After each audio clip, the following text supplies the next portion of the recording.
เขาบ่มาเจ้าก็ว่าฮักอายพอเข้ามาใกล้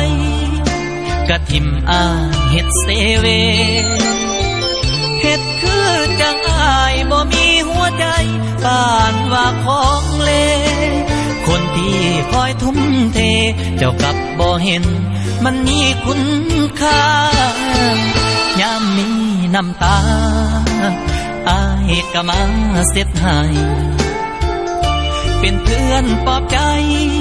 ยามเจ้าถือเขาหลอกมา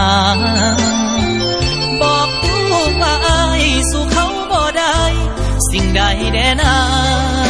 จึงแพ้คนนั้นทุกท่าวันใดเข้ามาข้าอายบ่มีทุกวันนี้ฐานะอายมันคือภัยคือที่ใส่ใจกันแท้น้อคนดีเจ็บมากอายสิลืมให้ได้อีหลีพอพบหน้าเขาอีกทีผู้ชายคนนี้ก็เบิดคุณค่ายามเขาบ่มาเจ้าก็ว่าฮักอายพอเขามาใหม่ก็ไปนำเขาอีกละชาตินี้บักอายก็คงบ่ได้ใจเจ้าดอกนาหักเขาซะเด้อล่ะส่วนอายสิลาน้องไปตามทาง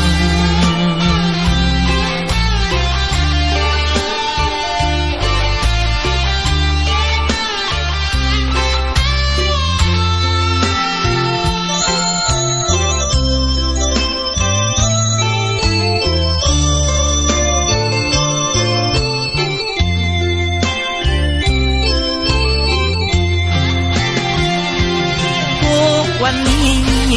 ฐานะอายมันคือภัยคือที่ใส่ใจ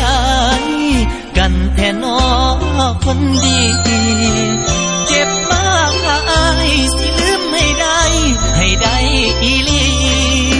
พอพบหน้าเขาอีกทีผู้ชายคนนี้ก็เบิดคุณ